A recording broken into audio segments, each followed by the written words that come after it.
In a house with 30 years of memories etched into its walls, a woman stands alone at her kitchen window, watching as strangers measure her garden for demolition.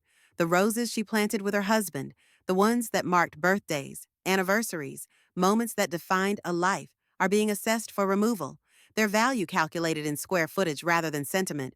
Her name, once spoken with reverence under this roof, is now whispered like an inconvenience. Mom, please knock before entering. 5 words that transformed her from matriarch to intruder overnight. She traces her finger along the deed hidden in her pocket, the paper that proves what her heart already knows. This house, paid for with decades of sacrifice, belongs to her alone. They thought her silence was surrender. They mistook her patience for weakness. They never imagined that behind her gentle smile. She was planning not just to defend her home, but to reclaim her dignity. They're about to learn that the most dangerous opponent isn't the one who shouts the loudest, but the one who has nothing left to lose. The morning light slanted through the kitchen window, casting long shadows across the granite countertop Margaret Wilson had chosen 15 years earlier. She stood at the edge of her garden, pruning shears in hand, surveying the rose bushes she'd planted with Robert just before he fell ill. 6 varieties, each with its own story: the peace roses for their anniversary, the Mr. Lincolns because Robert loved their scent, the Julia Childs because Margaret thought their butter yellow blooms looked good enough to eat.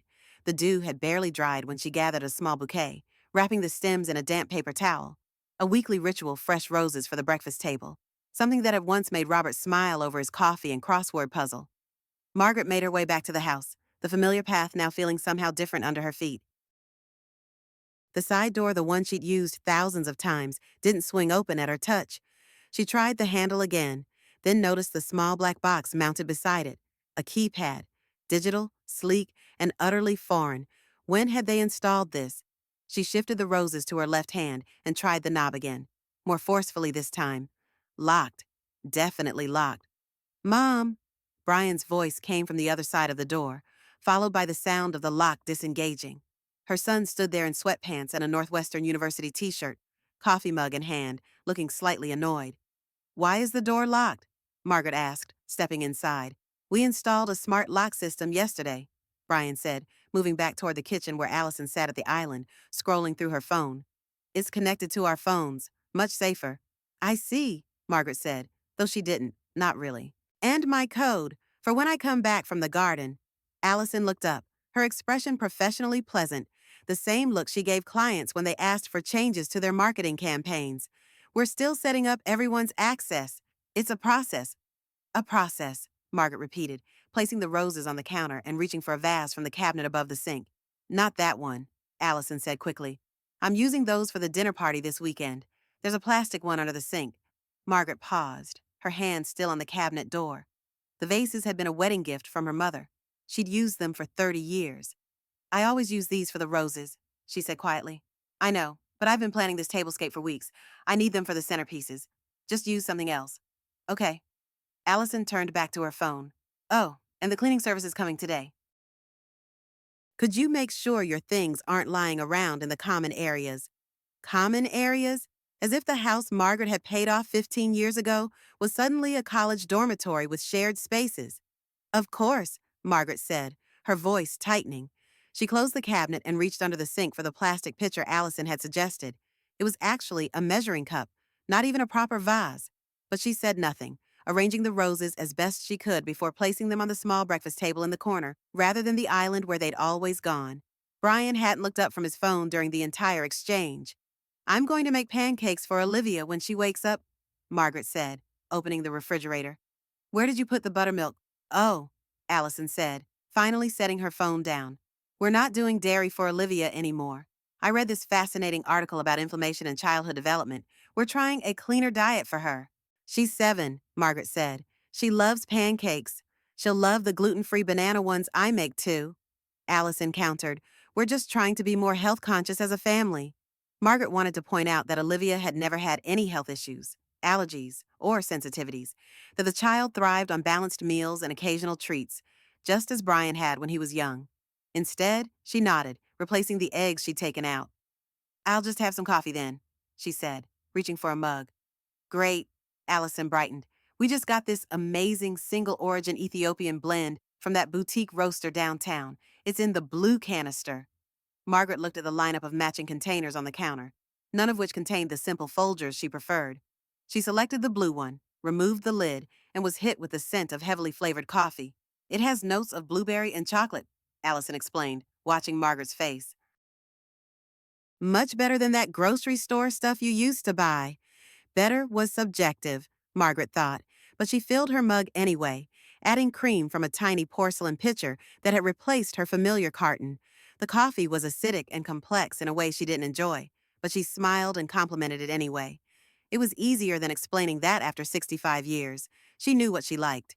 Olivia appeared in the doorway then, hair tousled from sleep, still in her space-themed pajamas. Grandma, she said, brightening when she saw Margaret, did you make pancakes? Before Margaret could answer, Allison stepped in. Not today, sweetie. We're trying some new breakfast options. Remember, I'm going to make you those special banana pancakes I told you about. Olivia's face fell slightly. But it's Saturday. Grandma always makes pancakes on Saturday. Well, things change, Allison said briskly. Now go wash your hands and face before breakfast. Margaret watched her granddaughter trudge off to the bathroom, shoulders slumped. She took another sip of the too complex coffee and said nothing, even as something sharp twisted inside her chest. When had her family's home become a place where traditions were discarded so easily, where roses went into measuring cups and pancakes became contraband? The garden had always been Margaret's sanctuary. After Robert died, she'd spent entire days there, her hands in the soil, connecting with something permanent when everything else felt temporary. The roses, the herb garden, the small vegetable patch, they were more than plants. They were continuity, which is why the sound of machinery coming from the backyard that Tuesday morning sent her rushing outside in her slippers and robe. Two men in work clothes were operating a small excavator near her rose garden. The peace roses were already gone, a hole in the ground where they'd stood for 12 years. The Mr. Lincolns were next, their crimson blooms shuddering as the machine approached. Stop! Margaret shouted, rushing toward them. What are you doing? The workers paused, looking confused. One of them checked a piece of paper in his pocket. Ma'am, we're putting in the play structure, he explained. We have a work order. What play structure? This is my rose garden. Mom. Brian appeared from the house, dressed for his remote workday in a button-down shirt and jeans. What's going on? They're destroying my roses, Margaret said, gesturing to the already displaced plants. Did you know about this? Brian had the decency to look uncomfortable. Ah, yes. Allison ordered a modern play set for Olivia. Top of the line. It needs a flat, clear area. So you chose my rose garden without even asking me. Well, technically it's our backyard, he said, lowering his voice. And Olivia needs a place to play that's safe and modern. Those rose thorns could be dangerous. Margaret stared at her son, struggling to process what she was hearing. I've had these roses for over a decade. They're special varieties that Robert and I planted together. I know, Mom, and we appreciate all you've done with the garden, but we need to make some updates for Olivia's development. Allison has been researching outdoor play environments for months. Updates. Margaret felt her voice rising despite her effort to stay calm. You're not updating. Brian, you're erasing. Don't be dramatic, Brian said, his tone sharpening.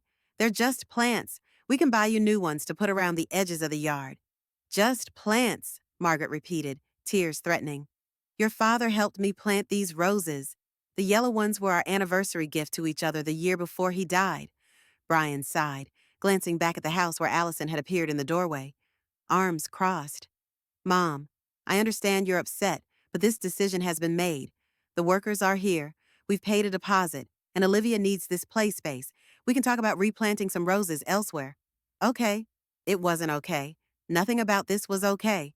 But Margaret recognized the set of her son's jaw, the same expression Robert had worn when his mind was made up. She looked past him to Allison, who was watching the scene with thinly veiled impatience. Fine, Margaret said finally, her voice quiet. But I'd like to dig up the remaining bushes and try to save them. The guys can do that, Brian said, already turning away. They'll put them aside for you. No, Margaret insisted. I'll do it myself. They're delicate. Brian shrugged. Whatever you want. Just don't get in the workers' way. They're on a tight schedule. Margaret spent the next hour carefully digging up her beloved roses, her slippers caked with mud, tears occasionally slipping down her cheeks as she worked. Not a single member of the household came to help her. When Allison finally emerged, It was only to direct the workers about the precise placement of the modernist play structure, a stark arrangement of metal and recycled plastic that looked more like a museum installation than a child's playground. Later, as Margaret potted the salvaged roses in temporary containers on the small porch of the guest house, Helen Rhodes pulled into the driveway. Her oldest friend took one look at Margaret still in her dirt-smeared robe, surrounded by uprooted roses, and knew something was wrong. Garden renovation? Helen asked, though her tone suggested she already knew it wasn't Margaret's choice. Surprise playground installation, Margaret replied, wiping her hands on a towel. Apparently, my roses were a safety hazard. Helen, never one to mince words even before her decades as a family lawyer, raised an eyebrow. Let me guess Allison's idea. Who else? Margaret sighed. Brian says it's for Olivia's development. And they didn't think to discuss it with you first in your own garden. Margaret shrugged, trying to appear more nonchalant than she felt. Apparently, it's not my garden anymore. It's the family backyard. Helen's expression darkened. That's concerning. Maggie, first the locked doors, now this. They're systematically pushing you out of your own spaces. They're not pushing me out, Margaret protested, though her voice lacked conviction. They're just making changes. Changes they don't consult you about. In a house you own. Helen crossed her arms. Have you checked your deed recently, made sure everything's still in your name? Helen Margaret looked shocked. Brian would never. People do things they would never do all the time when money and property are involved. Helen said, even good people, even family. You're being paranoid, Margaret said, but something cold had settled in her stomach. I'm being realistic. 25 years as a family lawyer teaches you to expect the unexpected, especially when adult children move back home. Helen softened her tone. Just check the paperwork, Maggie, for my peace of mind, if nothing else. Margaret promised she would, mostly to appease her friend, but after Helen left, the suggestion lingered like a persistent shadow. Surely Brian wouldn't do anything underhanded with the house. He was her son, Robert's boy. He might be making inconsiderate decisions, but legal manipulation, that was a bridge too far, wasn't it? The bathroom incident happened 3 weeks later. Margaret was stepping out of the shower in the main house, her shower, in the master bathroom she'd used for 30 years, when her foot slipped on the tile. She managed to grab the towel rack, but it pulled loose from the wall, leaving her to catch herself awkwardly against the vanity. Nothing was broken, but her hip and shoulder blossomed with bruises, and her pride suffered a more significant blow. Brian found her sitting on the edge of the tub, clutching a towel around herself, trying to catch her breath. Mom, are you okay? He asked, helping her up. I'm fine, she insisted. The towel rack came loose. I've been meaning to tighten it. Brian frowned, examining the detached rack. This is why we need to talk about your living arrangements. This bathroom isn't safe for someone your age. Margaret bristled. Someone my age? I'm 65, not 90. And there's nothing wrong with the bathroom. The rack just needs to be screwed back in. Still, Brian persisted, you'd be much safer in the guest house full time. It's all on one level, no steps to navigate, and we could install those safety bars in the shower. I don't need safety bars, Margaret said firmly. I need people to stop treating me like I'm decrepit. This is my bathroom, in my house. Brian's expression shifted to something conciliatory, but firm, the same look he'd given her when explaining why she shouldn't drive at night anymore, or why her old cast-iron pans had been replaced with lightweight nonstick versions. Mom, you know Allison and I appreciate everything you've done for us, letting us move back after the downsizing at my company. But the reality is, this house is big, and maintaining it all is a lot for you. The guest house is the perfect solution. You get privacy, we handle the maintenance, and everyone stays safe. I don't need privacy, Margaret countered. I need respect in my own home. It's our home now, Mom, Brian said softly. We're raising Olivia here. We need to make it work for all of us. Our home. The words hit Margaret like a physical blow. When had her home, the one she and Robert had scrimped and saved for, the one they'd paid off before his death, become our home, in a way that somehow excluded her? Just think about it. Brian continued, already turning to leave. I'll fix the towel rack this weekend. But the towel rack remained unrepaired for 2 weeks. When Margaret mentioned it again, Allison smiled brightly and said, Oh, don't worry about that bathroom anymore. We've decided to remodel it completely. Brian's already talking to contractors. You should use the guest house bathroom in the meantime. It's so much safer for you. Gradually, inevitably, Margaret found more of her belongings migrating to the guest house. Her favorite reading chair was moved there because Allison needed the space for her home office. Her cookbooks were boxed up because the kitchen was being streamlined. Even her photographs, the ones of Robert in his Navy uniform, of baby Brian, of her parents, were taken from the living room walls to make way for Allison's curated collection of modern art. With each small change, each tiny territorial claim, Margaret felt herself fading from the main house like a ghost that hadn't yet realized it was dead. The cafe was busy for a Wednesday afternoon. Margaret sat across from Helen at their usual table, stirring her tea absently while raindrops raced down the window beside them. I feel ridiculous even saying this out loud, Margaret confessed, but sometimes I wonder if they're trying to erase me from the house entirely. Helen didn't immediately dismiss the concern, which Margaret found both validating and terrifying. Have you looked for those property documents yet? Helen asked instead. Margaret sighed. I started to, but then Allison reorganized my filing cabinet to make room for her scrapbooking supplies. I can't find anything now. That's convenient, Helen said, her tone carefully neutral. What are you suggesting? I'm not suggesting anything. I'm just noting patterns. Helen leaned forward. Your son and daughter-in-law move into your paid-off home during a temporary financial setback, gradually restrict your access to various parts of the house, relocate your belongings, and somehow your important documents go missing during a reorganization. Meanwhile, they're remodeling bathrooms and installing expensive playground equipment. Put like that, it did sound alarming. Brian would never try to take my house, Margaret insisted, though with less conviction than before. He's just accommodating Allison's vision for their family home. Their family home, Helen repeated pointedly. Maggie, when was the last time you checked your bank statements, your investment accounts? Margaret blinked. I have automatic deposits for my pension and Social Security. The bills are on auto pay. I haven't really needed to check. And who set up those auto pays? Brian helped me after Robert died. He's always been good with financial matters. Helen's expression grew more concerned. Does Brian have access to your accounts? Power of attorney? Anything like that?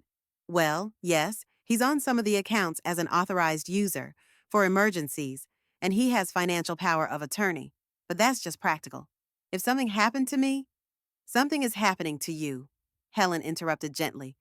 You're being systematically marginalized in your own home, and I'm worried about why. She reached across the table and squeezed Margaret's hand. I know you don't want to think the worst of Brian, and maybe there's an innocent explanation. But please, as your friend who's seen too many elderly clients get taken advantage of by well-meaning family members, check your accounts. Make sure everything is as it should be. Margaret promised she would, this time with genuine intent. The conversation had stirred an uneasiness she couldn't ignore, especially when she considered the expensive renovations and additions appearing around the house. Brian's company had downsized, and Allison's marketing business was still finding its footing. Where was the money coming from? As if reading her thoughts, Helen added. And maybe check your credit report too, just to be safe. The home office had once been Robert's domain, a warm space with floor-to-ceiling bookshelves, a solid oak desk, and the faint smell of his pipe tobacco that lingered years after he quit smoking. Now it was Allison's creative headquarters, all white furniture and motivational posters, with a dedicated corner for her social media equipment.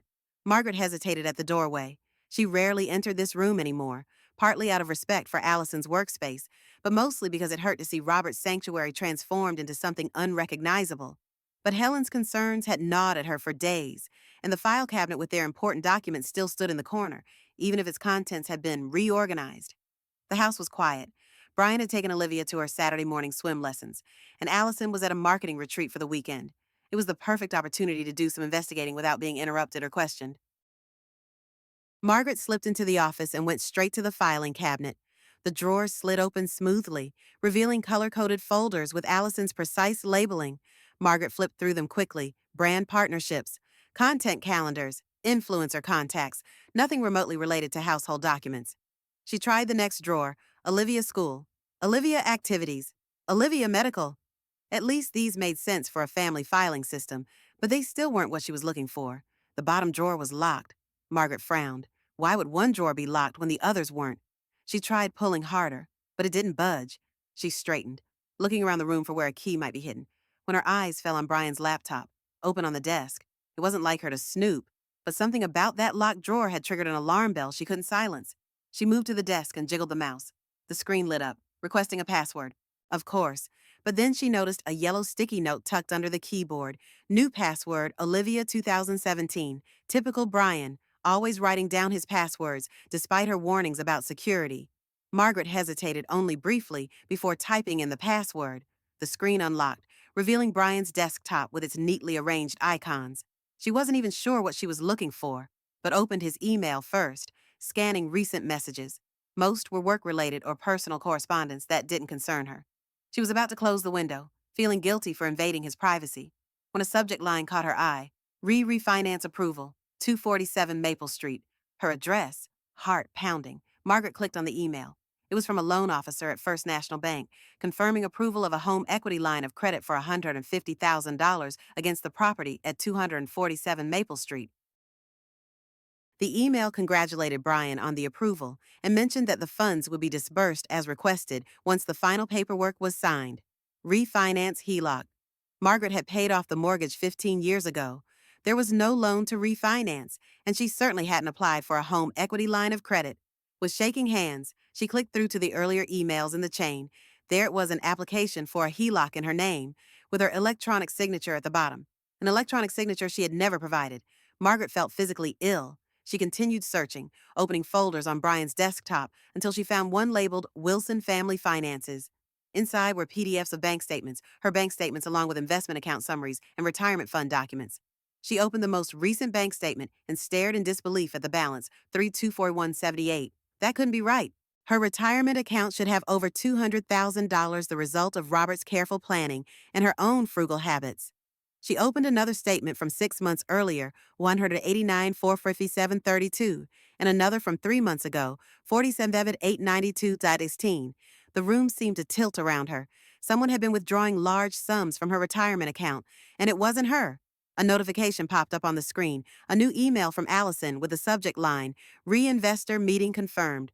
Against her better judgment, Margaret opened it. Brian. Great news, Davidson is bringing his investors to see the property next Thursday at 2 p.m. They're very excited about the potential for the lot, especially with the zoning changes coming through. If all goes well, we could have an offer by the end of the month. I've attached the renderings for the development they're proposing, 6 luxury townhomes where the main house is now, with preserved green space, your mom's precious garden. As a selling point. The guest house would become the model unit initially, then converted to the property management office. Just make sure your mom is out of the house for the meeting. Maybe schedule that doctor's appointment we discussed, the one about evaluating her living options. We're so close, babe. Just a few more weeks of playing nice, and we'll finally be free to move forward with our lives. Love you, Allison P.S. Did you get the Harmony Pines brochure I left for her? Senior living is really the best option for everyone, especially with her little accident in the bathroom. Perfect timing. Right attached to the email were architectural renderings showing Margaret's beloved home demolished, replaced by modern townhouses with sleek lines and minimalist landscaping. The mature oak tree Robert had planted when they moved in gone. The garden where she'd spent countless hours paved over for a communal patio. And the guest house, her increasingly mandatory residence, repurposed into an office. They were planning to sell her home out from under her, not just planning, actively meeting with investors, creating renderings, making arrangements, and worse, they were considering putting her in a senior living facility, using her minor fall as justification. Margaret closed the email and sat very still, trying to process the betrayal. The son she'd raised, the boy who'd cried in her arms when his father died, was secretly taking out loans against her home, draining her retirement accounts, and planning to sell the property without her knowledge or consent. And his wife, the woman who smiled brightly while suggesting Margaret use plastic vases for her roses, was orchestrating the whole thing. The sound of a car pulling into the driveway jolted her back to the present. Brian and Olivia returning from swim lessons. Quickly, Margaret closed all the windows she'd opened on the laptop, returned it to its original state, and hurried out of the office. She needed to find those property documents, and she needed to call Helen. Immediately. The storage unit smelled of dust and forgotten things. Margaret hadn't been here since Robert died, when she'd carefully packed away the items that were too painful to keep in the house, but too precious to discard. Brian had handled the payments all these years. Another helpful gesture she now viewed with suspicion. Helen stood beside her, flashlight in hand, scanning the stacked boxes. "What exactly are we looking for?" she asked. "Robert's fireproof box," Margaret replied, moving deeper into the unit. "He kept all our important documents in it: deed, insurance policies, his will, investment information. I thought Brian had brought it to the house after the funeral, but it wasn't with the other files." And you're sure it would be here? It has to be. Robert was meticulous about documents. Margaret began shifting boxes, checking labels written in her husband's precise handwriting, Christmas decorations, Navy memorabilia, photo albums, 1970, 1985.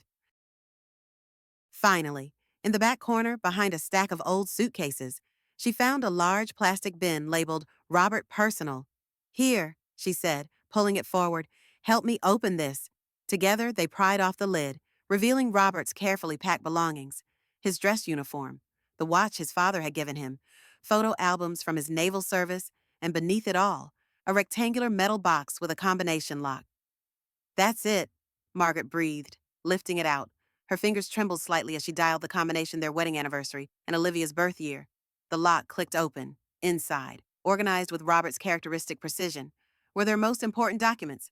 Margaret rifled through them quickly, pulling out the deed to the house. Here it is, she said, unfolding the paper with care. Her eyes went straight to the ownership section, and a wave of relief washed over her. It's still in my name, only my name. Helen took the document, examining it carefully. Yes, this is the original deed from when you purchased the house, but we should check if there have been any changes filed with the county, any amendments, liens, or new claims on the title. How would they do that without my signature? Margaret asked. Helen's expression was grim. The same way they apparently got your signature on that HELOC application electronically. It's fraud, but it happens, especially when family members have access to personal information. Margaret continued sorting through the box, finding insurance policies, Robert's will, and finally, an envelope she didn't recognize. It was sealed, with Robert's handwriting across the front, for Margaret open only in case of emergency. Her hands shook as she carefully broke the seal and removed several documents. The first was a letter in Robert's handwriting, dated just months before his death. My dearest Margaret, if you're reading this, it means you're facing a situation I hoped would never arise. I've always trusted Brian, but I've seen too many families torn apart by money and property to leave things to chance. When we first bought our home, I insisted it be in your name only. I've maintained that arrangement through the years, despite opportunities to refinance or add Brian as we got older. This wasn't lack of trust, but protection for you, and for him too, keeping him from temptation. What you don't know is that I also established a private trust in your name. The details are in the enclosed documents, but the key points: it contains nearly $1 million for my life insurance and investments, managed separately from our regular accounts. Only you can access it, not Brian, not anyone else. I set it up this way because I know how generous you are, how you would give everything to help our son. But sometimes help isn't really help, and giving isn't really love.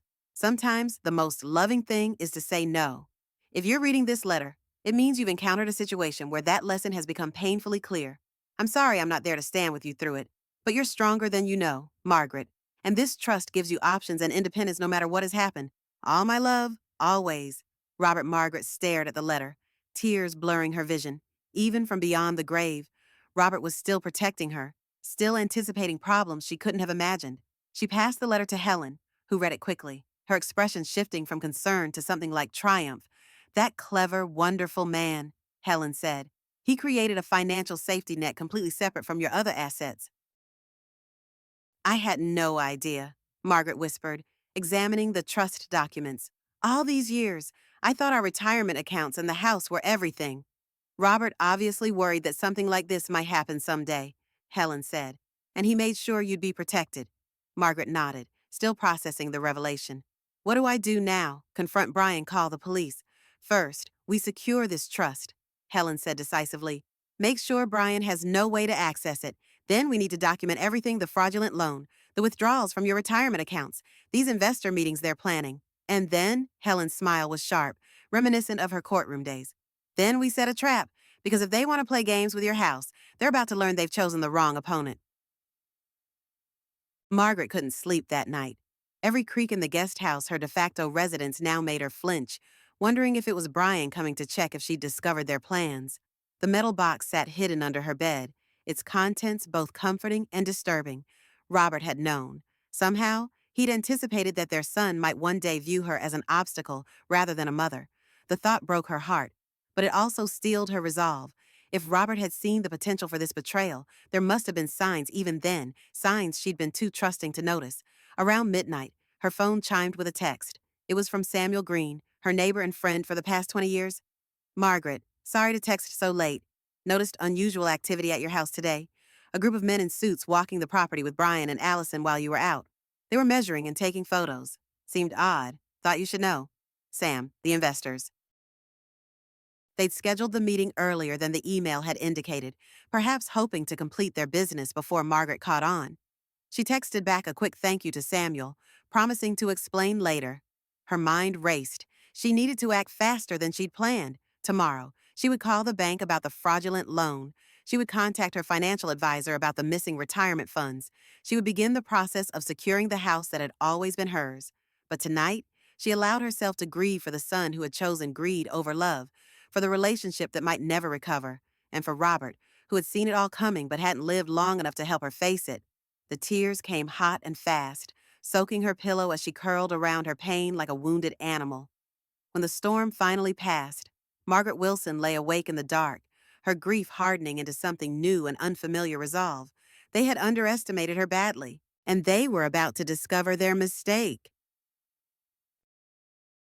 Olivia found the brochure while helping Margaret sort through a box of old photographs.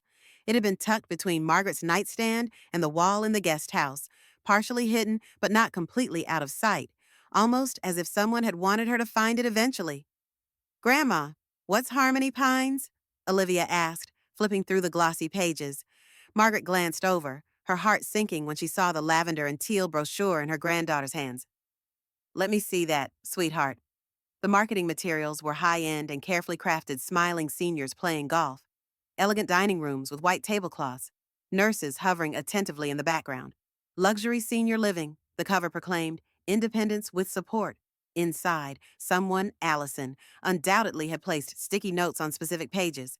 This one has a garden club on the activities page. Look at these beautiful apartment layouts beside floor plans of tiny one-bedroom units. And most disturbing, we've already paid the waiting list deposit next to the pricing information. They'd already paid a deposit without discussing it with her, without even mentioning it as a possibility. Is this a hotel? Olivia asked innocently. Margaret forced a smile. Something like that. For older people? Like you. Olivia's forehead creased. Are you going to live there instead of with us? The genuine concern in her granddaughter's voice nearly broke Margaret's composure. No, sweetheart. I'm not planning to move anywhere. Good. Olivia leaned against her, small arms wrapping around Margaret's waist. I don't want you to go away. Daddy and Mommy argue when they think I can't hear. They say the house is too big and old, but I like it, especially when you're here. Margaret stroked the child's hair, her mind working rapidly. What else do they say when they think you can't hear? Olivia shrugged. Boring grown-up stuff? About money and investors and something called equity. She hesitated. And sometimes about you. Mommy says you're... She lowered her voice to a whisper, clearly repeating something she'd overheard. Standing in the way of their future. That sounds mean, but Daddy says they're just trying to help you because you're getting older. Getting older. As if 65 was ancient, as if she needed their help with decisions about her own home and life. Do they talk about the house a lot? Margaret pressed gently. Olivia nodded. Mommy shows Daddy pictures on her computer. New houses they want to build where ours is. She says they'll be rich and can move to a better neighborhood. Each word was a nail in the coffin of Margaret's remaining doubts. This wasn't a misunderstanding or an exaggeration of her fears. This was a deliberate, calculated plan to push her out of her home and profit from its sale. Olivia, Margaret said carefully, would you do something important for me? Something secret, just between us? The girl's eyes widened. Like spies. Something like that. Margaret went to her dresser and removed a small digital voice recorder, a gift from Robert years ago that she'd never had much use for until now. She showed Olivia how to operate it. If you hear Mommy and Daddy talking about the house, or about me, or about Harmony Pines, can you press this button to record what they say? It's not to get them in trouble, she added quickly, seeing Olivia's uncertainty. It's to help me understand what's happening. It wasn't fair to involve a child in adult problems. Margaret knew that. But she also knew that Olivia was already involved, already overhearing conversations she shouldn't, already sensing the tension in the household. And Margaret needed evidence beyond what she glimpsed on Brian's computer. Olivia studied the recorder, then nodded solemnly. I can do that. But why don't you just ask them out of the mouths of babes? Margaret sighed. Sometimes grown-ups don't tell the whole truth, even when you ask them directly. Like when Daddy says he's not mad, but his face is all red. Despite everything, Margaret laughed. Exactly like that. Olivia slipped the recorder into her pocket, suddenly looking older than her 7 years. I'll help you. Grandma, I don't want you to go away. I don't want to go away either, Margaret said, hugging her close. And I won't, I promise. The bank manager looked uncomfortable as he reviewed the documents Margaret had brought. Helen sat beside her, her presence both moral support and legal intimidation. Mrs. Wilson, the manager said finally, these appear to be legitimate loan documents with your electronic signature. The funds have already been disbursed to your account. It's fraud, Margaret said firmly. I never applied for this loan. I never authorized anyone to use my home as collateral, and I certainly never received $150,000. The funds were deposited directly into your joint account with your son, the manager explained, turning his computer screen to show her the transaction. An account I haven't used in years, Margaret countered. Brian manages that account, supposedly for household expenses. I have my own separate accounts for my personal finances. Helen leaned forward. Mr. Patterson, my client is telling you that she did not authorize this loan. Her signature was used without her consent, likely by her son, who had access to her personal information. That's fraud, and the bank has a responsibility to investigate. Patterson shifted uncomfortably. These are serious allegations against a family member. They are, Margaret interrupted, and I don't make them lightly. But the evidence is clear. I'd like to file a formal fraud claim and freeze any further disbursements from this account immediately. And, Helen added, we'll need all records related to this transaction. Every document, every communication, every note in your system about who requested this loan and how it was processed. The manager hesitated, then nodded. I'll need to involve our fraud department and legal team. This will take time to investigate. How much time? Margaret asked. Weeks, possibly months. Helen's expression hardened. That's not acceptable. My client's home has been used as collateral for a fraudulent loan. Every day this continues is another day. Her property is at risk. I understand your concern, but we have procedures. We understand procedures. Helen cut in. We also understand liability. If this bank fails to act promptly on a credible fraud claim and my client suffers financial harm as a result, the potential damages could be significant. The implied threat hung in the air. Patterson cleared his throat. I'll expedite the investigation, he said. In the meantime, I can place a temporary freeze on the account where the funds were deposited. Would that help? It's a start, Margaret said, relief evident in her voice. Thank you. As they left the bank, Helen squeezed Margaret's arm. Phase 1 complete. Now we need to secure your retirement accounts before they drain anything else. And then, Margaret asked, then we confront the real estate angle, Helen said grimly. Because if they're already meeting with investors, they're further along in their plans than we thought. Margaret nodded, feeling simultaneously exhausted and energized. She'd spent the morning officially reporting her own son for fraud. It was the hardest thing she'd ever done, harder even than burying Robert. But beneath the pain was a curious sense of liberation. She was fighting back. She was reclaiming her life. Her phone buzzed with a text from Brian Mom. Why is the joint account frozen? Trying to pay contractors. Call me ASAP. Margaret slipped the phone back into her purse without responding. Let him wonder. Let him worry. It was time Brian felt some of the uncertainty she'd been living with. Ready for the next stop? Helen asked, gesturing toward her car. Margaret straightened her shoulders. More than ready. Brian was waiting when Margaret returned to the house that afternoon, his expression a mixture of anger and panic. Allison hovered behind him in the kitchen doorway, arms crossed defensively. Mom, what the hell is going on? Brian demanded. The bank says you've frozen our account and filed some kind of fraud claim. Margaret set her purse down calmly. Yes, that's correct. Are you serious? That's our household account? No, Brian, it's my account that you have access to. And someone used it to deposit $150,000 from a home equity loan I never applied for, using my house as collateral without my permission. Brian's face flushed. That's ridiculous. We discussed this. You agreed to the loan for the renovations. Did I? Margaret's voice was steady. When exactly did we have this conversation? Because I have no memory of agreeing to borrow $150,000 against my paid-off home. You're getting confused again, Allison interjected, stepping forward. This is exactly why we've been concerned about your living situation. Your memory hasn't been reliable lately. The gaslighting was so blatant that Margaret almost laughed.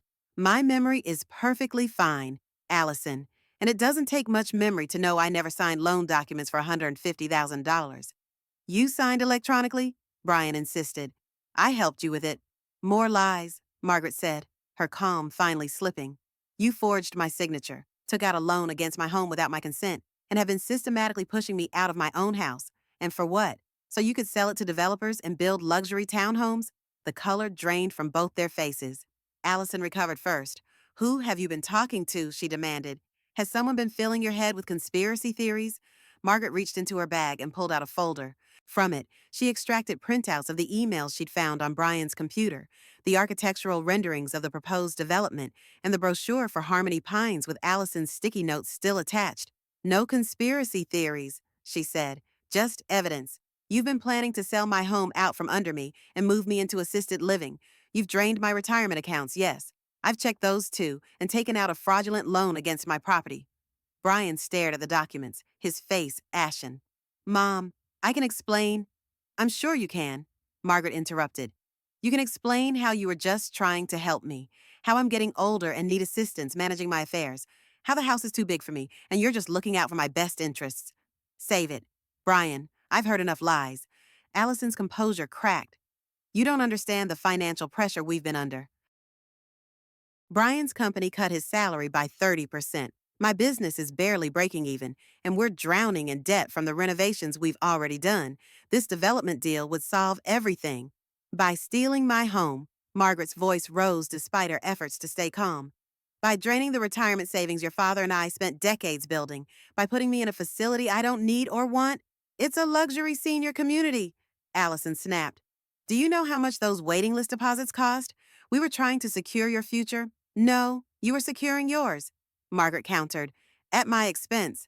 Brian stepped forward, his expression pleading. Mom, please, we can work this out. Yes, we made some mistakes, but we're family. Don't do something you'll regret. The only thing I regret, Margaret said softly, is not seeing who you've become sooner. She gathered the documents back into the folder. I've reported the fraud to the bank. I've frozen the accounts you've been draining. And tomorrow, I'm meeting with a real estate attorney to ensure you can't proceed with your development plans. You can't do this, Allison hissed. We've invested everything in this project. The investors are ready to move forward. They'll have to find another property to develop, Margaret said. This one isn't for sale. Brian's desperation was palpable. Mom, be reasonable. This house is worth a fortune now with the zoning changes. We could all benefit. I'm not interested in your version of benefit, Margaret cut him off. Now, if you'll excuse me, I have more calls to make. She turned to leave, but Brian grabbed her arm. You can't just walk away from this. We need to talk. Margaret looked pointedly at his hand until he released her. We've done all the talking we need to for now. My next conversation will be with my lawyer. As she walked toward the guest house, she heard Allison's voice rise in panic. What are we going to tell the investors? They're expecting signed contracts next week. Margaret didn't turn around, didn't acknowledge the question. Let them figure it out. She had her own plans to finalize. The first real gift Margaret had ever received from Robert was a small wooden box with her initials inlaid in mother of pearl. For keeping your treasures, he'd said, presenting it on their first anniversary. Over the years, it had held everything from love letters to baby teeth to the emergency cash they'd saved during leaner times.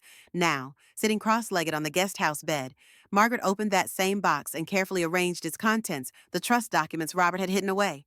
The deed to the house, printouts of the fraudulent loan papers, and a small digital recorder, not Olivia's, but one Helen had suggested she keep with her at all times.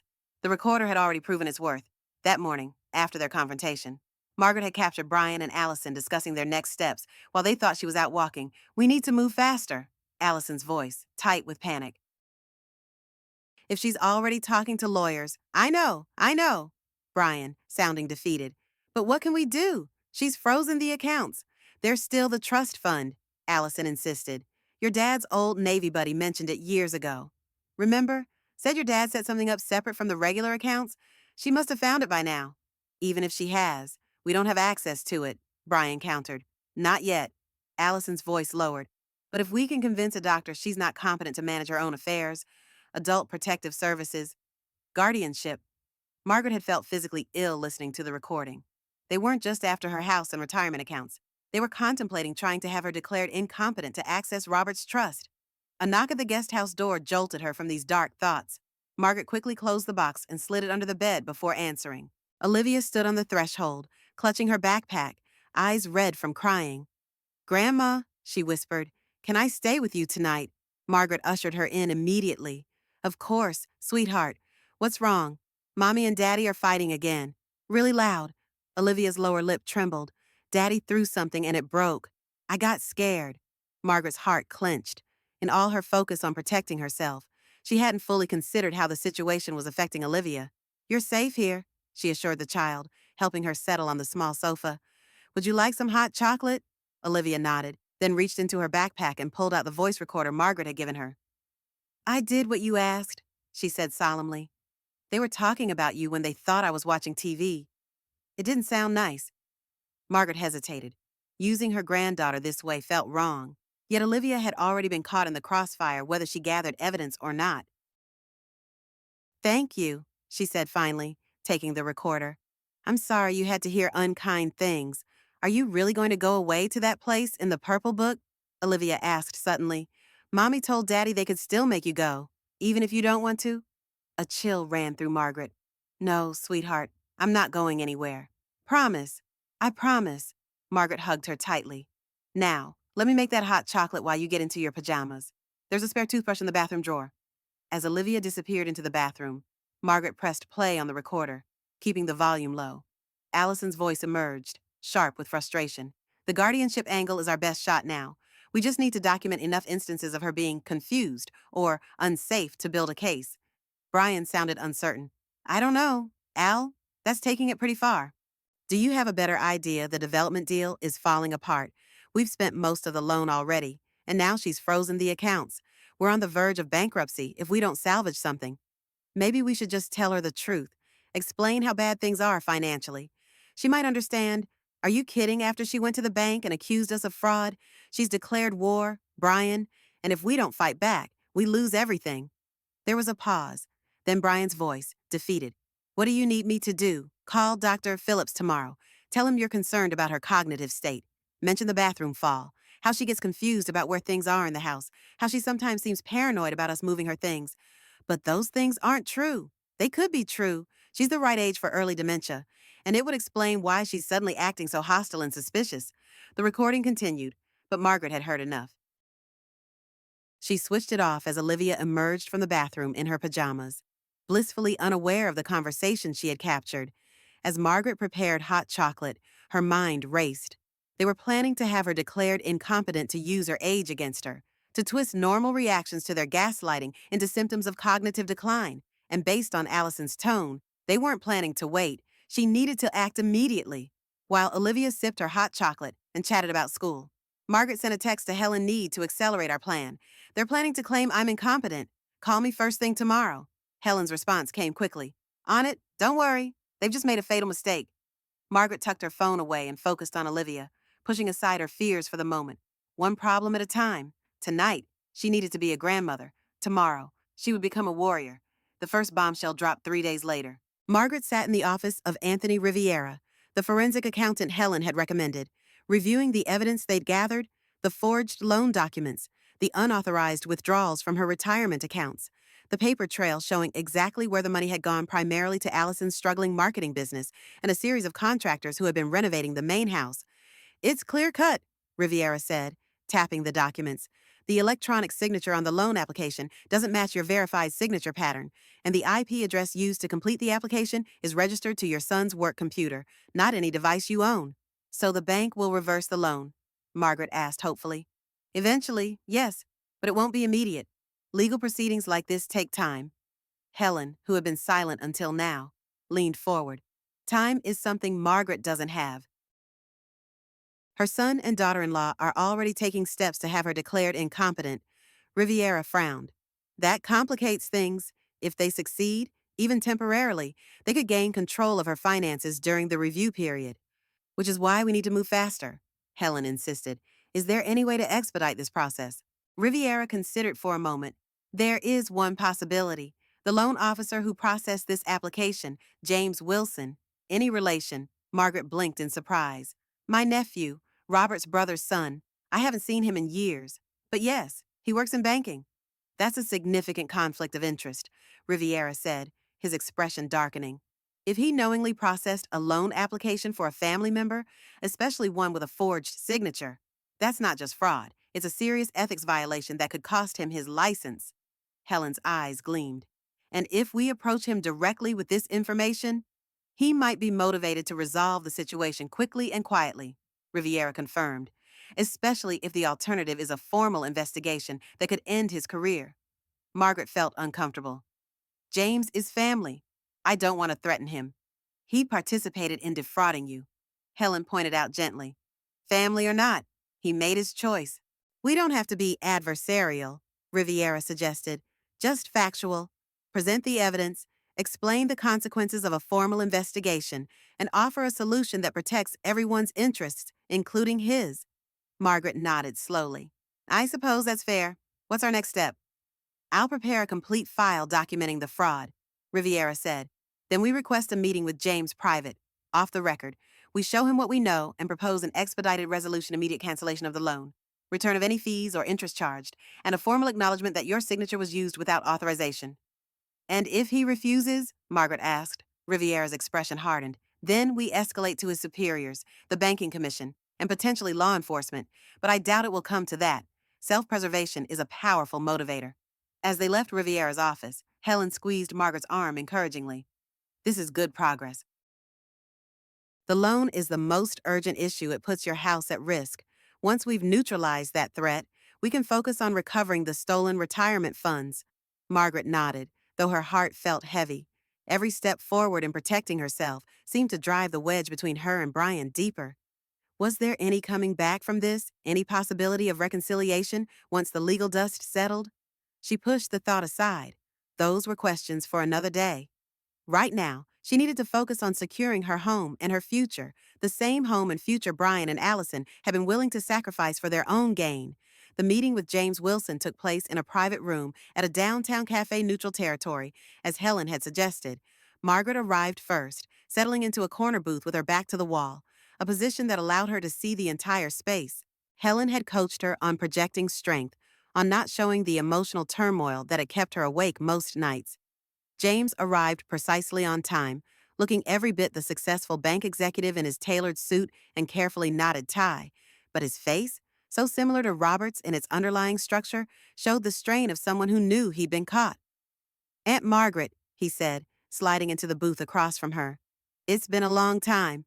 Too long, she agreed, studying him. The boy who had once played in her backyard was now approaching 50, with silver at his temples and lines around his eyes.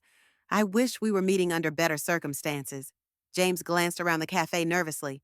Your message said this was urgent, family business. It is. Margaret opened the folder she'd brought and slid a document across the table. Do you recognize this loan application? James barely glanced at it. I process dozens of applications every week. I couldn't possibly. It's a home equity line of credit for $150,000 secured against my property at 247 Maple Street. Margaret interrupted. Processed and approved 3 months ago, with my electronic signature, which I never provided. James swallowed visibly. I'd need to check my records. You processed it personally, Margaret continued, despite knowing that the applicant was your aunt, creating a clear conflict of interest. And despite the fact that the application was submitted from Brian's work computer, not any device I own? The color drained from James's face. Margaret, did you know the signature was forged? She asked quietly. Did you know Brian was using my home as collateral without my knowledge or consent? James looked down at his hands. Brian said you had agreed to it, that you were helping them expand Allison's business and renovate the house.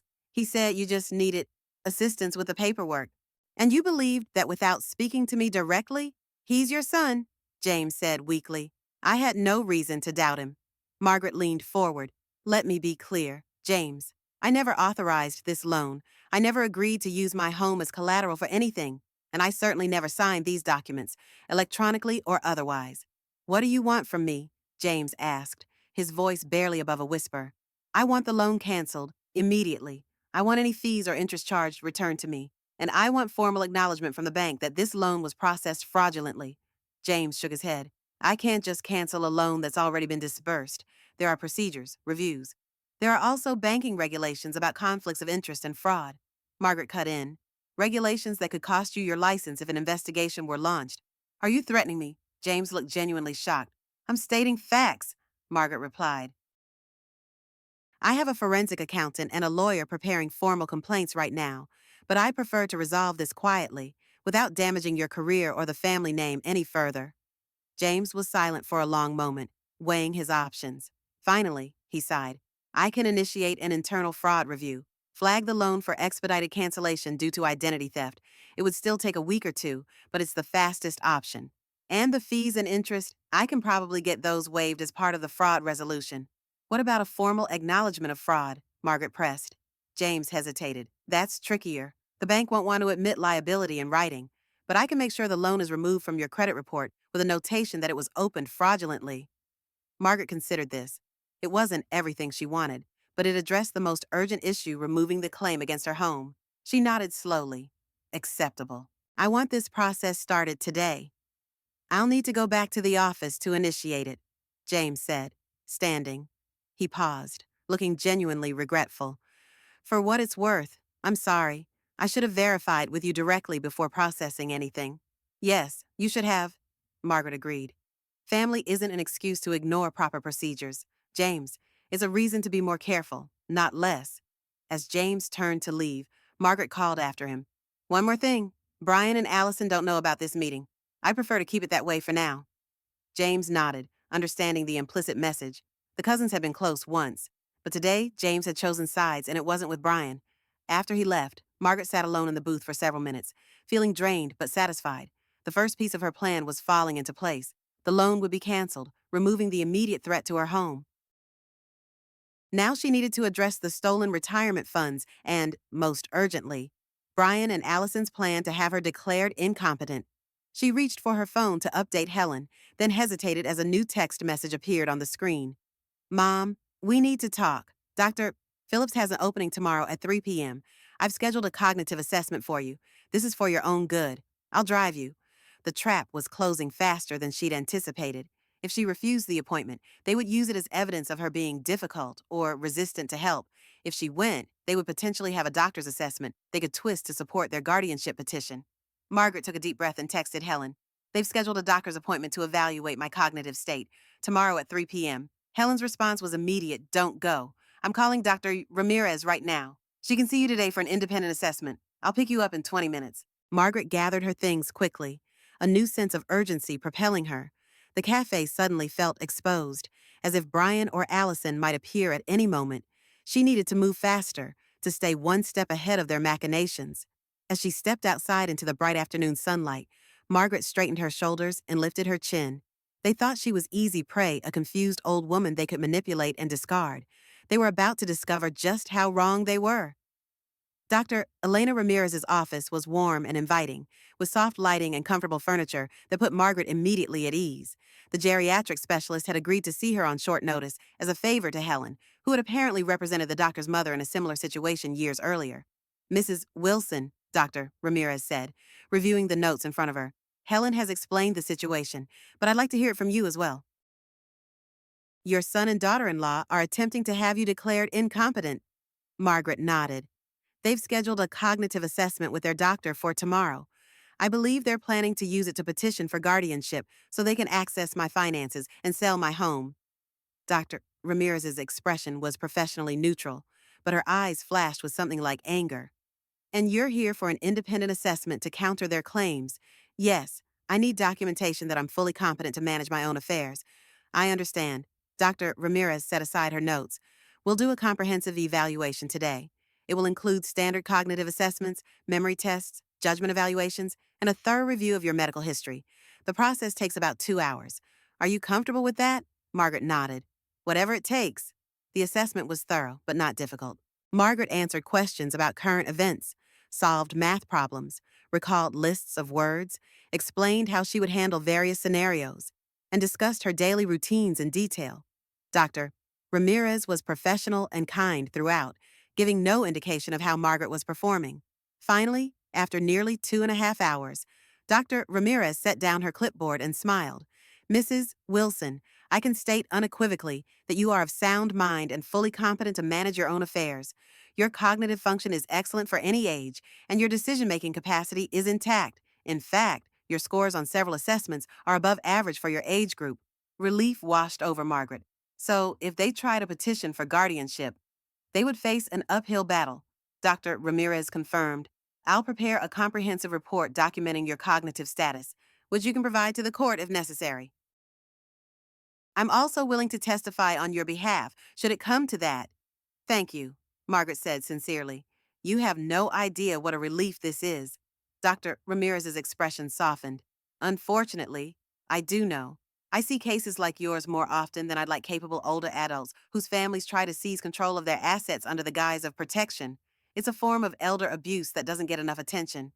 Elder abuse? Margaret repeated, the words landing like stones. I never thought I'd be a victim of that. Most people don't, Dr. Ramirez said gently, especially when the perpetrators are family members they trust. But recognizing it for what it is can be empowering. It helps you understand that you're not overreacting by protecting yourself. Margaret nodded, feeling an odd mixture of validation and sadness. Dr. Ramirez was right. Naming what was happening helped clarify her path forward. This wasn't just a family disagreement or a misunderstanding. It was a deliberate attempt to strip her of her autonomy and assets.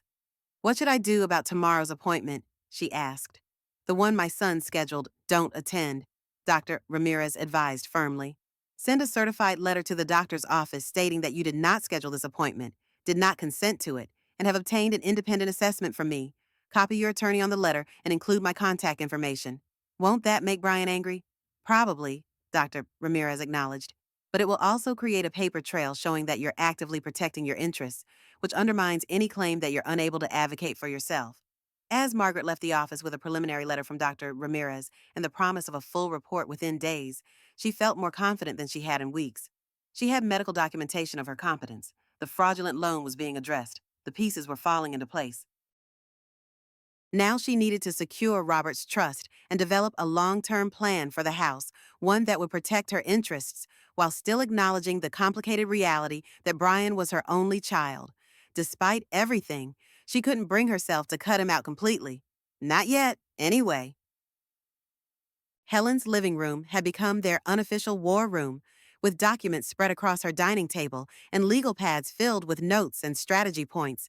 Samuel Green had joined them, bringing his judicial experience and calm, analytical approach to the situation.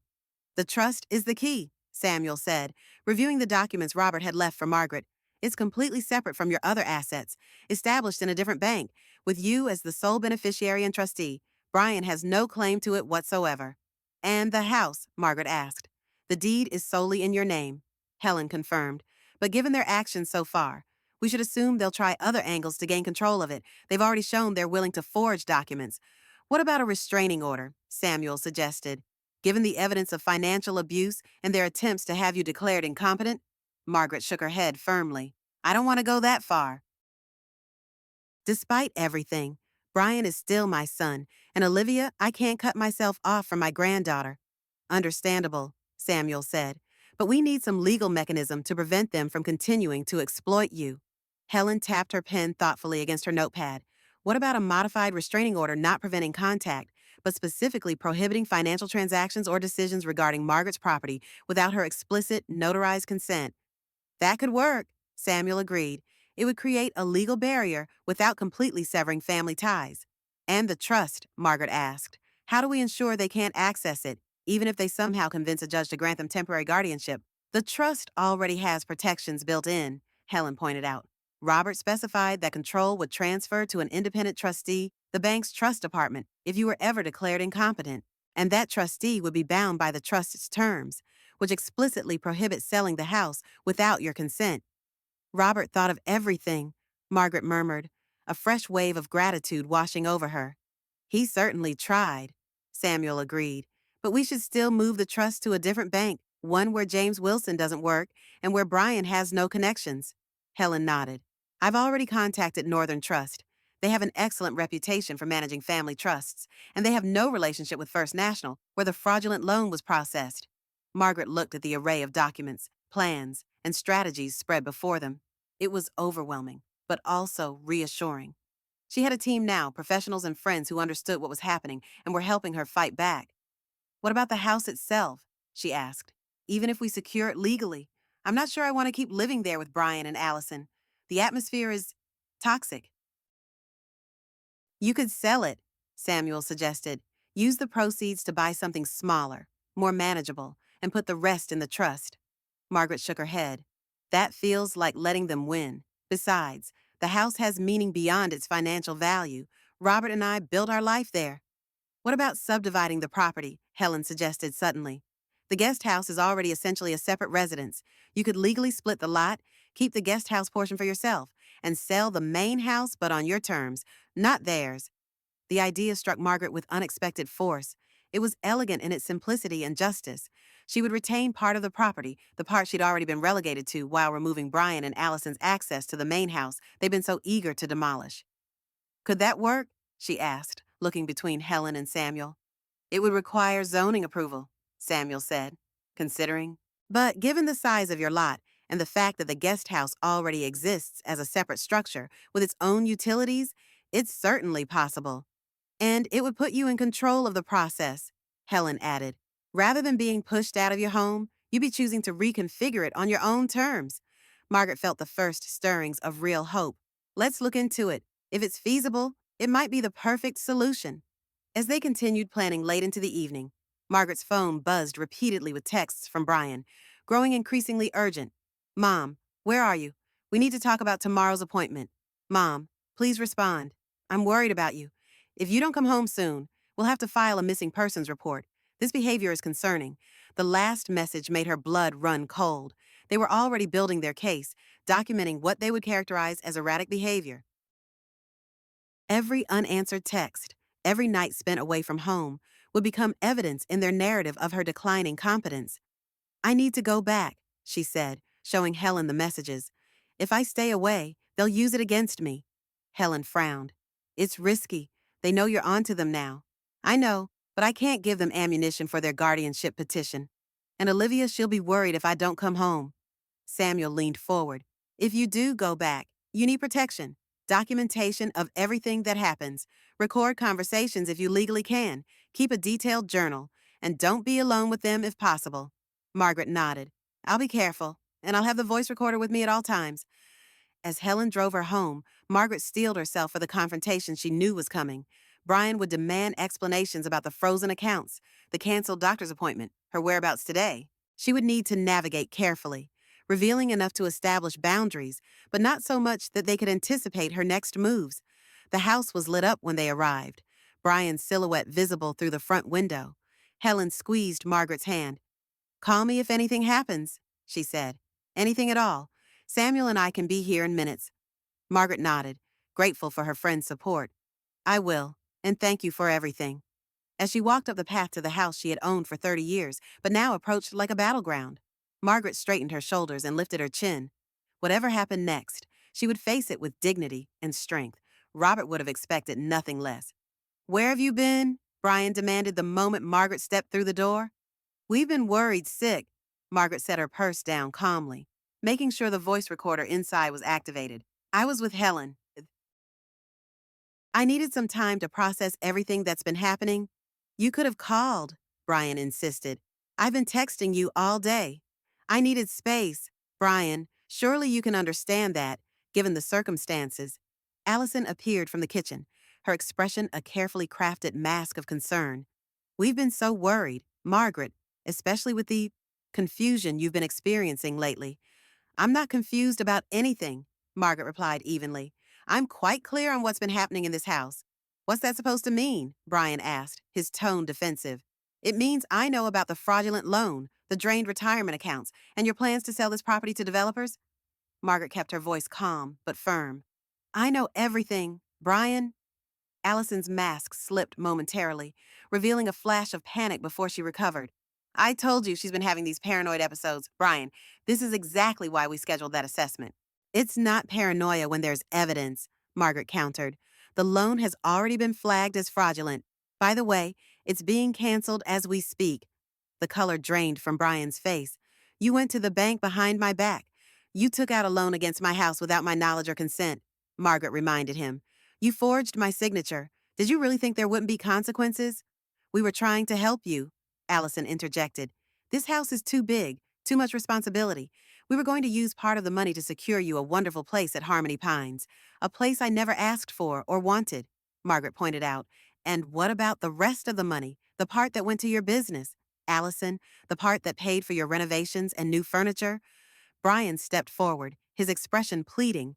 Mom, you don't understand the financial pressure we've been under. My salary was cut. Allison's business is struggling. So you decided to steal from me? Margaret asked quietly. From your own mother. We didn't steal, Allison snapped. We were restructuring family assets to benefit everyone. The development deal would have given us all financial security. Margaret turned to her directly. The development deal that involved demolishing my home of 30 years without my knowledge or consent? The one you were planning while telling me I was confused and needed to be in assisted living. You're twisting everything, Allison insisted. Brian, tell her she's being ridiculous. But Brian's certainty seemed to be wavering. He looked between his wife and his mother, conflict evident in his expression.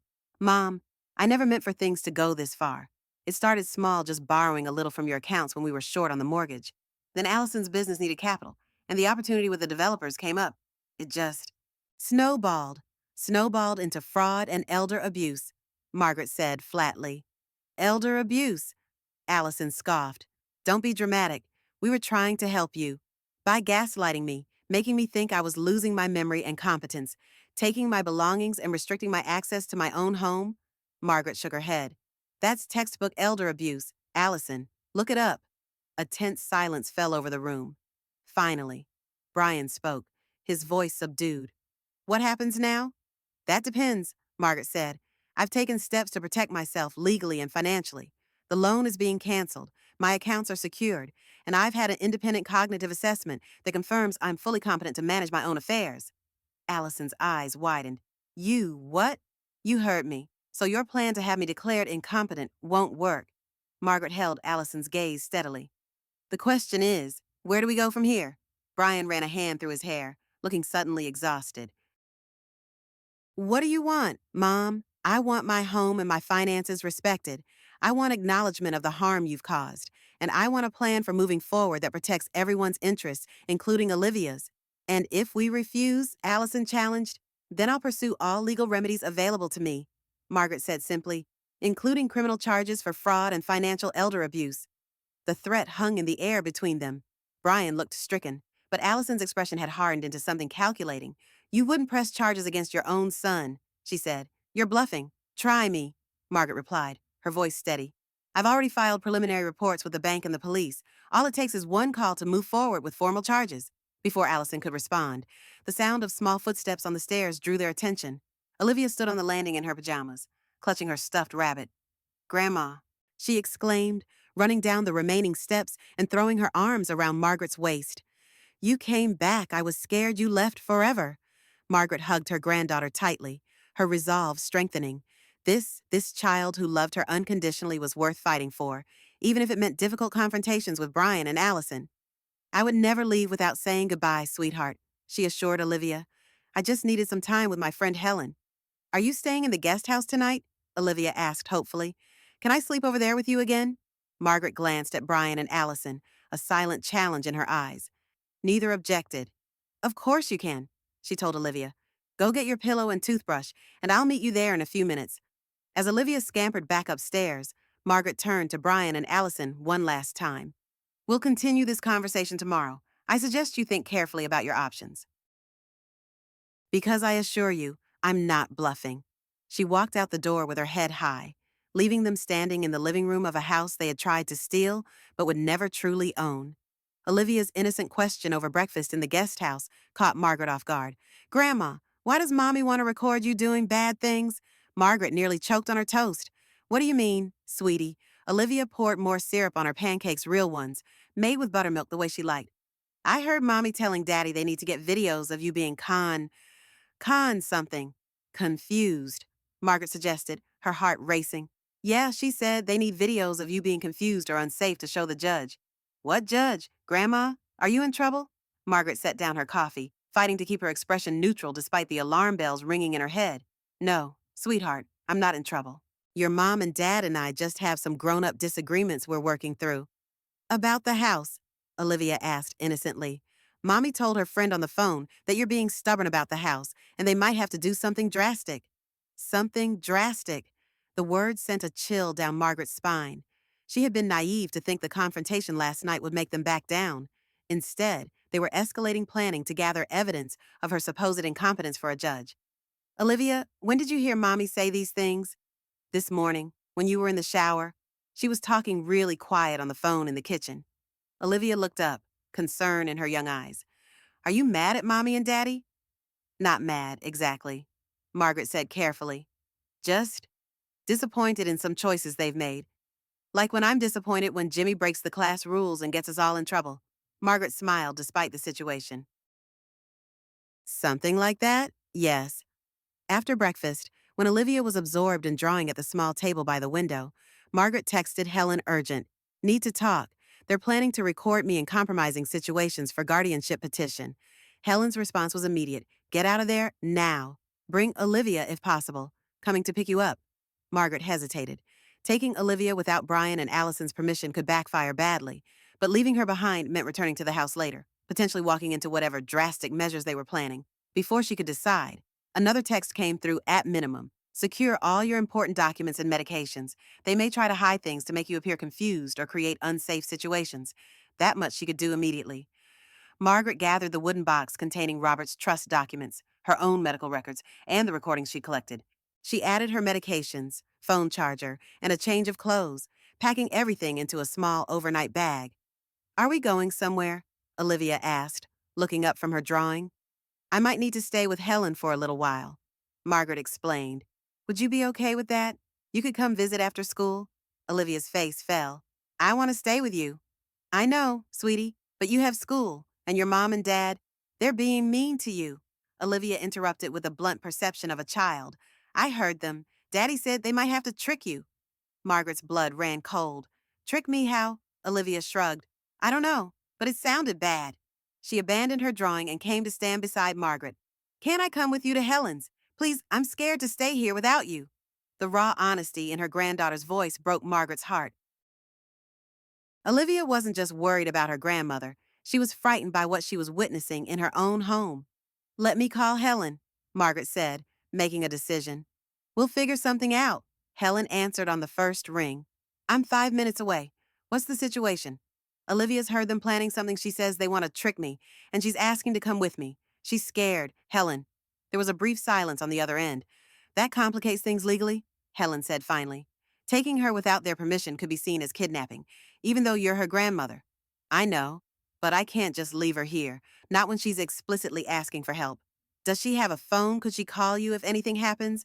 No, Brian and Allison think she's too young. Margaret glanced at Olivia, who was watching her with worried eyes. Helen, I don't know what to do.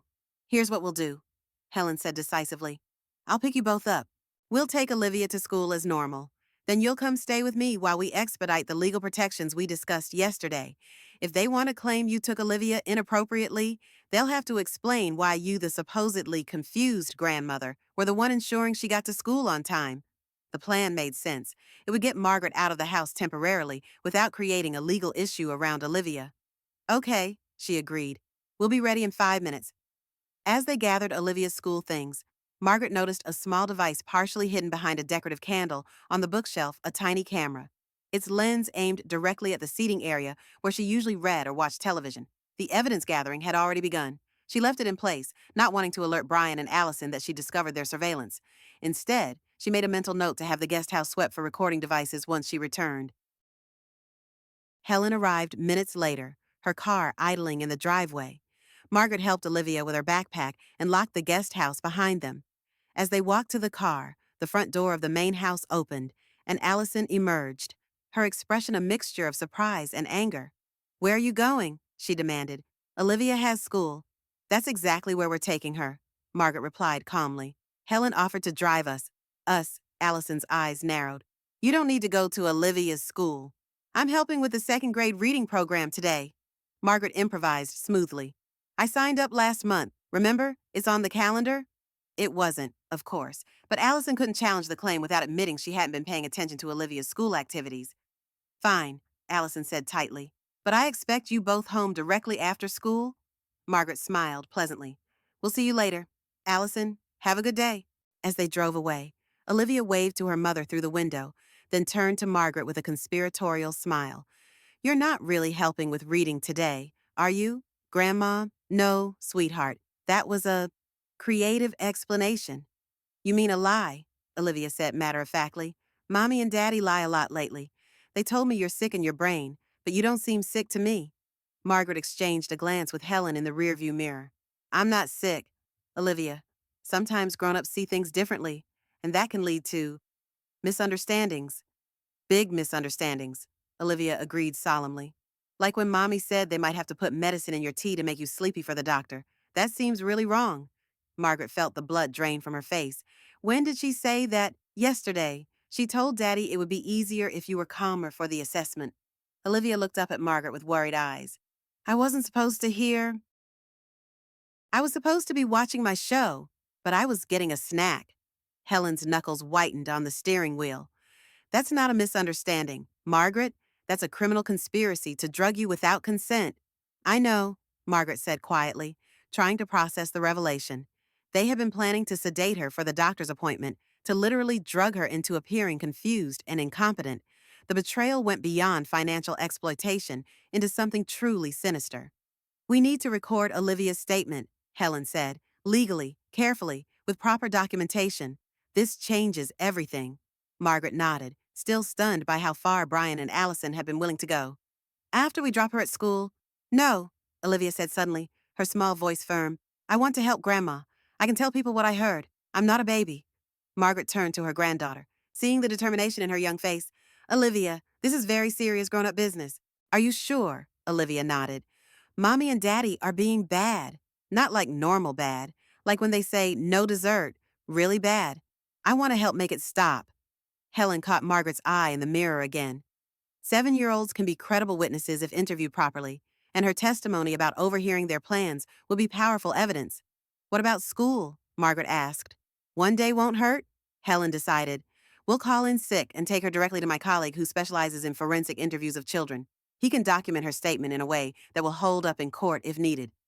As they changed direction, heading toward Helen's office instead of Olivia's school, Margaret felt a complex mixture of emotions: gratitude for her granddaughter's loyalty, heartbreak that the child was being drawn into this ugly situation, and a growing cold anger toward Brian and Allison. They had crossed a line that could never be uncrossed, not just with her, but with their own daughter. Whatever happened next, there would be no going back to the way things were before. The family was fractured, perhaps irreparably, but at least now, with Olivia's testimony, Margaret had a chance to protect both herself and her granddaughter from whatever drastic measures Brian and Allison had been planning. The forensic interview was gentle but thorough. Dr. Michael Chen, a child psychologist who frequently worked with the courts, spoke with Olivia in a comfortable room designed to put children at ease. Margaret watched through a one-way window, her heart breaking as her granddaughter matter-of-factly described the conversations she'd overheard. Mommy said they needed to get videos of Grandma looking confused, Olivia explained, drawing pictures as she talked. She said they put cameras in the guest house to catch her doing weird things. And what about the medicine you mentioned? Dr. Chen asked. Oh, that was yesterday, Olivia said. Mommy told Daddy they should put something in Grandma's tea before the doctor appointment to make her sleepy and confused. She said it wouldn't hurt her, just make her seem more, I don't remember the word. Impaired, Dr. Chen suggested. Yeah, that's it. Olivia looked up from her drawing. Mommy said it would make the doctor believe them about Grandma needing to go to the special home. Dr. Chen kept his expression neutral, but Margaret could see the concern in his eyes. Did they say what medicine they were going to use? Olivia shook her head. No, but Daddy didn't like the idea. He said it was going too far. Then they started fighting, and I went back to my room. After the interview, Dr. Chen met with Margaret and Helen in his office, his expression grave. Olivia's testimony is consistent and credible, he said. She's describing what she heard without embellishment or obvious coaching, and what she's describing, surveillance without consent, and a plan to administer sedatives without knowledge, goes well beyond financial exploitation into potentially criminal territory. What should we do? Margaret asked. File for an emergency protective order immediately, Dr. Chen advised. Based on Olivia's testimony and the financial evidence you've gathered, You have grounds for protection from both financial exploitation and physical endangerment. And Olivia, Margaret's voice cracked slightly. She can't go back there if they're willing to do something like this. Dr. Chen's expression softened. That's more complicated. As her grandmother, you don't have automatic standing for custody unless there's clear evidence of abuse or neglect directed at Olivia herself. They were planning to drug her grandmother in front of her, Helen pointed out. That's psychological abuse of the child, exposing her to criminal behavior. Possibly, Dr. Chen acknowledged, but the courts move slowly in custody matters, even temporary ones. The immediate priority is securing Margaret's safety and preventing them from moving forward with their guardianship petition. Margaret felt torn. The thought of Olivia returning to that house, to parents who were plotting such disturbing actions, was unbearable, but legally kidnapping her granddaughter would only complicate an already volatile situation. What if Olivia refuses to go home? She asked. She's already said she's afraid. If she expresses that fear to a mandatory reporter like myself or school officials, it would trigger an investigation by Child Protective Services, Dr. Chen explained. That could potentially result in temporary placement with you as a family member, but it's not guaranteed. Helen leaned forward. Let's focus on what we can control right now. We'll file for the emergency protective order for Margaret immediately. Then we'll seek an emergency hearing regarding Olivia, citing her testimony and expressed fears. Dr. Chen nodded. I'll provide my professional assessment supporting both actions. And I'll notify Child Protective Services of Olivia's disclosures, which will initiate their process. As they left Dr. Chen's office, Margaret felt simultaneously empowered and terrified. They had a plan and growing evidence, but they were also racing against time. Brian and Allison would soon realize that Olivia hadn't gone to school and that Margaret hadn't returned home. Their drastic measures might accelerate. Where do we go now? She asked Helen as they rejoined Olivia in the waiting room. To the courthouse, Helen said decisively. We file everything immediately, and then to my house, where you'll both stay until the emergency hearing. I've already asked Samuel to meet us there. He has connections with several judges who might expedite our case. Olivia took Margaret's hand as they walked to the car, her small fingers warm and trusting. Are we going to be okay? Grandma? Margaret squeezed her hand gently. Yes, sweetheart, we're going to be just fine. We have good people helping us. As Helen drove toward the courthouse, Margaret's phone buzzed repeatedly with messages from Brian, each more frantic than the last. Mom, where are you? Olivia's school called saying she's absent. Mom, this is serious. If you've taken Olivia without permission, that's kidnapping. We're calling the police if you don't respond immediately. Margaret showed the messages to Helen, who grimaced. They're trying to flip the script painting you as the unstable one who's taken a child inappropriately. Respond once, factually. So there's a record. Margaret typed carefully. Olivia is safe with me. We're meeting with professionals regarding concerns she raised about her safety at home. We'll contact you through legal representatives soon. She hit send, then turned off her phone completely. Whatever happened next would play out in courtrooms and legal offices, not via text messages and accusations. She had crossed her own Rubicon, moving from defensive protection to active legal countermeasures. As the courthouse came into view, its imposing stone facade gleaming in the midday sun, Margaret felt a curious sense of calm settle over her. For weeks, she had been reacting to Brian and Allison's machinations, always one step behind their schemes. Now, finally, she was taking control of the narrative and with Olivia's unexpected help, changing the course of this painful family drama. Robert would be proud, she thought, not of the circumstances, certainly, but of her refusal to be victimized, her determination to protect not just herself, but also their granddaughter. He had prepared her for this battle without either of them knowing it would come. Now it was up to her to finish it. The emergency protective order was granted by late afternoon. The judge, a stern woman in her 60s, had reviewed the evidence, the financial documentation, Dr. Ramirez's cognitive assessment, Dr. Chen's report of Olivia's testimony, and the recordings Margaret had collected, and rendered her decision without hesitation. Based on the credible threat of both financial exploitation and physical endangerment, this court grants an emergency protective order prohibiting Brian and Allison Wilson from contacting Margaret Wilson, entering her residence, or making any financial or medical decisions on her behalf. Judge Hernandez declared, this order will remain in effect pending a full hearing scheduled for 2 weeks from today. The matter of Olivia was more complicated. Without a direct accusation of abuse against Olivia herself, the judge was reluctant to issue an emergency custody order. However, She did authorize a child welfare investigation and temporary placement with Margaret under Helen's supervision until the situation could be more thoroughly evaluated. This is not a custody determination, Judge Hernandez emphasized. It is a temporary safety measure based on concerning testimony from the child. The parents will have supervised visitation rights, and family services will conduct a home assessment before any final decisions are made. It wasn't a complete victory, but it was enough to ensure both Margaret and Olivia's immediate safety. As they left the courthouse, Samuel met them with news of his own. "I've spoken with the zoning board," he said, falling into step beside them. "Given the circumstances, they're expediting your application to subdivide the property. The guest house and surrounding quarter acre can be legally separated from the main house within days rather than weeks." Margaret looked at him in surprise. "How did you manage that?" Samuel's eyes twinkled. "Let's just say I still have some influence with local officials. And when I explained the situation, a widow being pushed out of her home by exploitative family members, they were eager to help. Once the property is subdivided," Helen added, "we can move forward with the next phase of the plan. The trust Robert established gives you options that Brian and Allison never anticipated." Margaret nodded, feeling a glimmer of hope despite the weight of the day's events. The legal protections were falling into place. The subdivision would secure her physical home, and most importantly, Olivia was safe at her side, at least for now. "What happens when Brian and Allison are served with the protective order?" she asked. "They'll be angry," Helen acknowledged. "They'll probably try to challenge it, claim you're the one who's unstable, that you've manipulated Olivia. But the evidence is overwhelmingly against them, especially with the financial fraud already documented by the bank. And Olivia's testimony is compelling," Samuel added. "Children that age don't fabricate detailed conversations about drugging tea or installing hidden cameras. The judge saw that immediately." Margaret glanced at Olivia, who was sitting quietly in Helen's living room, drawing pictures with the colored pencils Samuel had brought for her. Despite everything, the child seemed remarkably resilient, concerned, but not traumatized, aware that serious things were happening, but trusting that the adults around her would sort them out. "What do we tell her about all this?" Margaret asked softly. "The truth, but in age-appropriate terms," Helen advised. "That her parents made some serious mistakes, that everyone is working to fix the situation, and that she's not responsible for any of it.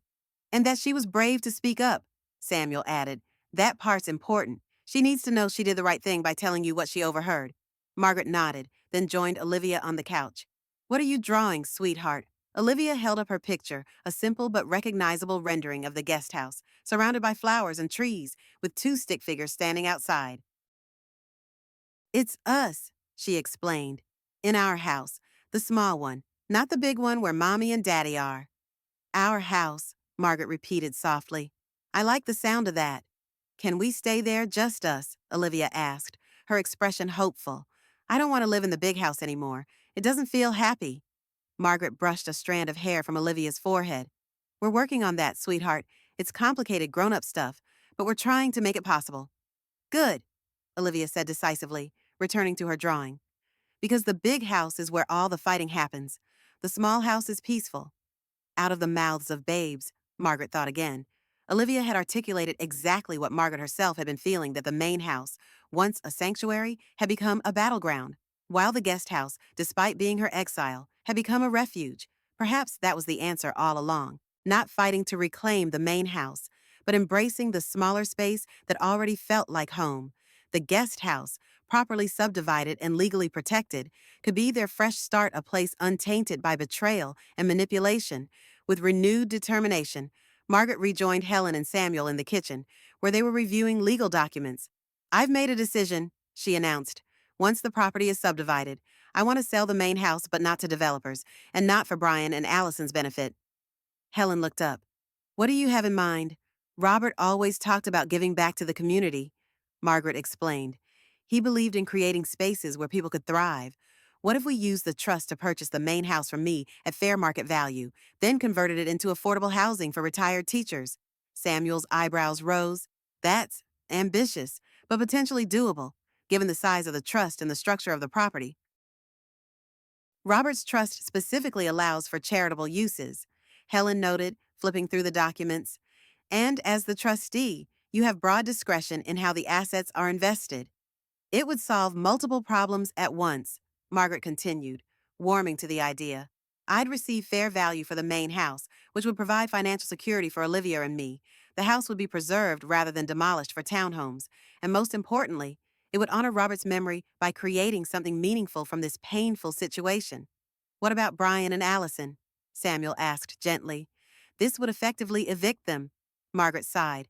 They forfeited any claim to consideration by their actions, but I'm not heartless. The proceeds from the sale would allow me to help them relocate conditionally, with strict oversight to ensure the money isn't misused.